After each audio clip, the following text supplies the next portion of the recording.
So in this video, I'm going to touch on a couple important aspects that people may not be thinking about when they have to return and just start all over and come back to America. Hey everybody, we're going to make a couple of short videos for the holidays. Angie's been busy doing videos lately, and I've been still recuperating, and so just for our core viewers that are enjoying our videos, and there's a lot of new people too, because there's, as I mentioned, quiet quitting. Not the quiet quitting you've been seeing, but the quiet quitting of Live Abroad.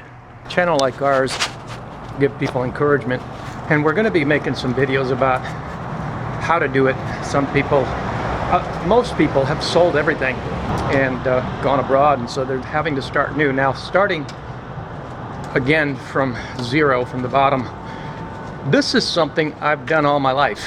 I instituted it as a way of living, and because of that, I've got real good at it. So you know, there are some pearls of wisdom that I can give people on it. And when somebody wrote in and asked about our criteria, well, what's your criteria? And it just always puzzles me as to when people write in and ask what my personal or our personal criteria is, or personal questions like that that are not related to you. We're different people. However, I understand that there are certain things that everybody kind of has in common. We all want to be able to emulate what we were searching for when we went abroad, right? And that's why you see me walking down the street, is because that's one of the reasons I went abroad for. But lo and behold, here we are in America, and I'm still walking.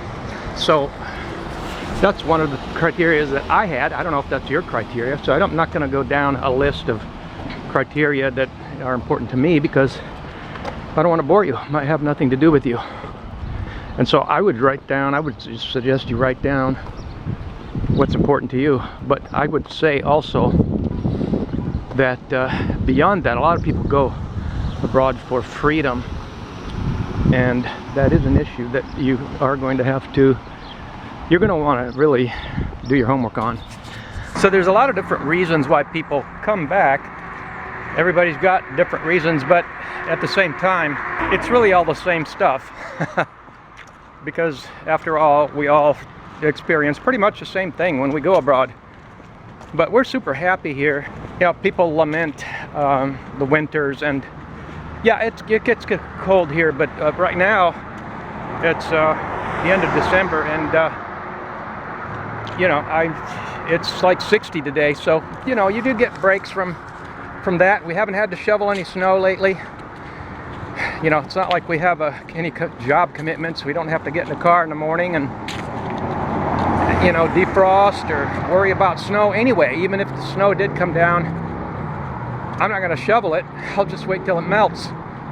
You know, it's a lifestyle, and it's what we go abroad for. Lifestyle, and part of that, of course, the foundation of that, I would say, it's not just part of it, is freedom and liberty. And we just end up coming back. We're enjoying every minute of it. And I'm not just saying that. I mean, when I'm walking to the hardware store today, and I used to do this in Cuenca, Ecuador, I would walk to the hardware store because I'm just going to get one or two things. And it's like, it reminds me when I was walking down to the hardware store in Cuenca, Ecuador, cheapest place to retire, and you know, and all that business. And this Ecuadorian guy in Spanish asked me, "Hey, where do you live?" He was leaning against his door on his automotive shop right there in the corner, like up the road. I try to be congenial and, you know, not contentious, whatever, and just answer his questions. And he's like, "Where do you live?" "Up there." "Where do you work?" I was actually retire early lifestyle, didn't have a place of work, but just for the conversation, I said, well, you know, just to make things easy going on a conversation without, you know, you're talking to a stranger. I mean, how much do you tell a stranger? It's like, well, I work online, I work on a computer. And then he's like, well, do you get paid over there, or do you get paid over here? And I mean, I wasn't gonna lie to the guy. We didn't move abroad to get work locally. And so I'm like, well, over there, and that's it. Then he quit talking to me. That's all he wanted to know. You know, because in his mind, you're getting paid from up there, you're getting paid in, well, it's US dollar in Ecuador anyway, but you're getting paid up there, you're getting big bucks. Yeah, you're one of those rich guys. Because I was in a local neighborhood, see?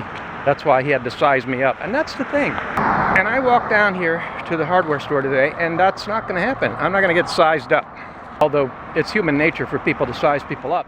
But I'm going to show you something. The thing is, you are going to want to do your homework about the town you go to. And I'm not just talking about the weather or superficial things like that that we tend to get bamboozled over in this space of, you know, we got to have a perfect life because we just retired kind of thing, which we haven't done because we've been believing in having a balanced life all our lives since, I'm just going to say, since I turned 30, because it was earlier than that. Having a balanced life, you know, it's like people do size you up. It's like, oh, that guy's lazy, you know, oh, that guy doesn't work, he's lazy, you know, things like that. But we have values. In order to hang on to our values, we're living a balanced life. And today I'm walking to the hardware store. I'm just getting a couple items, but investigating the town. I mean, you're going to want to do more investigation than you did when you went abroad. As much as there's a lot of videos out, I hate to say 99 out of 100 of them, they're just liars. I hate to say it straight like that, but they're just, some of the people are just the nicest people in the world. When you see them on video, they're just wonderful people, right? Well, you know, you're lying by omission. And some people are just in the dark anyway themselves. They can't really tell you because they don't know.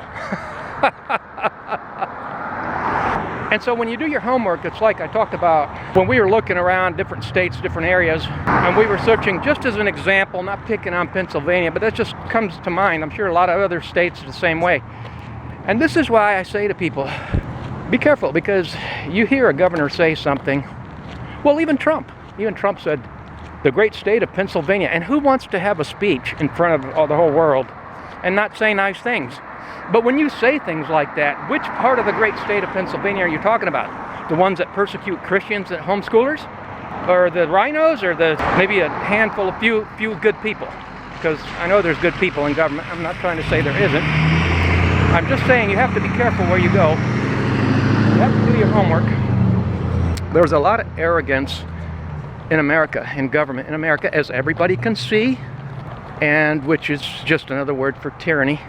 And I'm going to show you something at the end of the video, and I won't need to add any words to it. You'll just see it. So there are a lot of things that you do need to adjust to when you get back. And I don't have to tell people sticker shock. I mean, we were gone for 13 years, but we've always been frugal. But for example, just got a couple of little clips here. Price was $1.99, $2. That seemed high. This seems like a dollar store item, you know, 50 cents back in the day. But it's $2. But then you go to the register and it rings up $3.49 and you're like, what? No.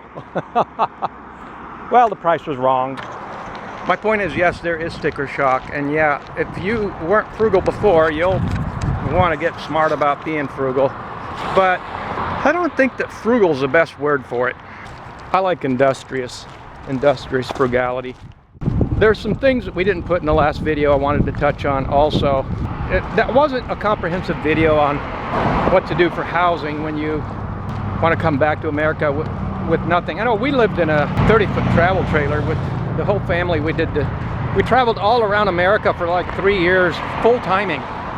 That is an option for people that are starting all over again, especially if they don't have children, and especially if they're getting on in age and are not wanting to do any fixer-upper of a house, taking on way too much.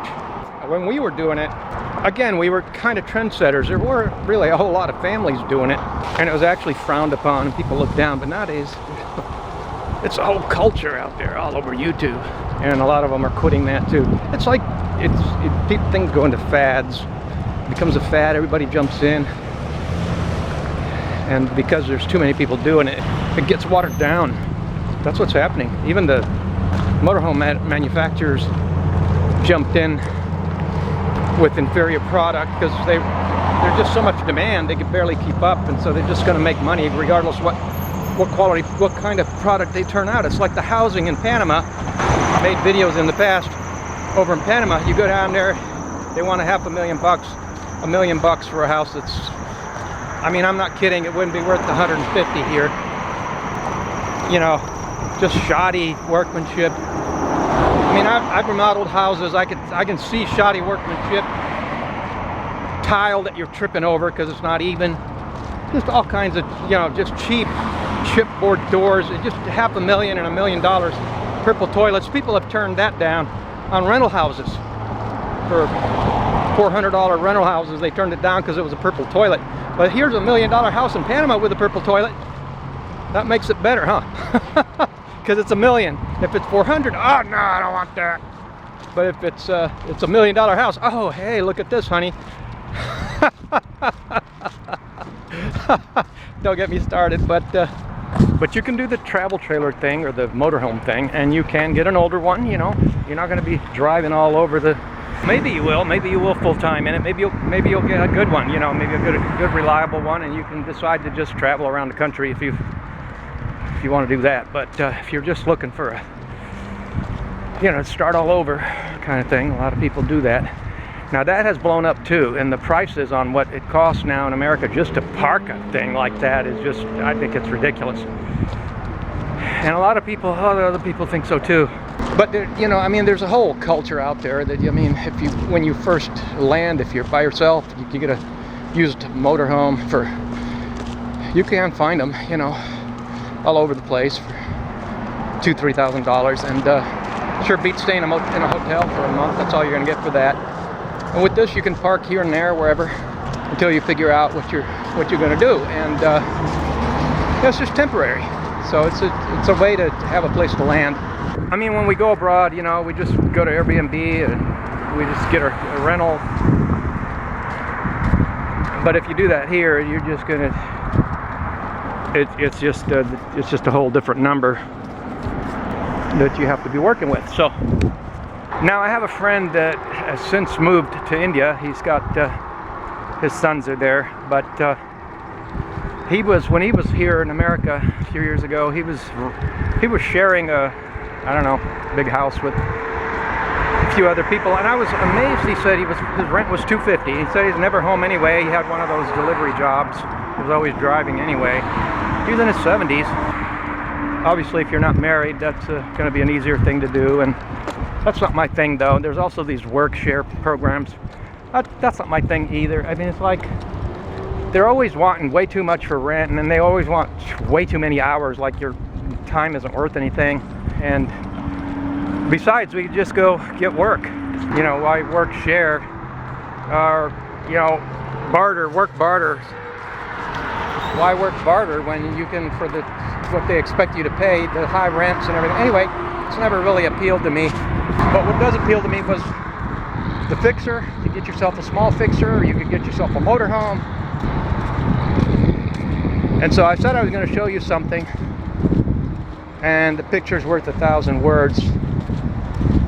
And it's part of that thing where you know, you want to do your homework, because, but no matter what, it's always going to be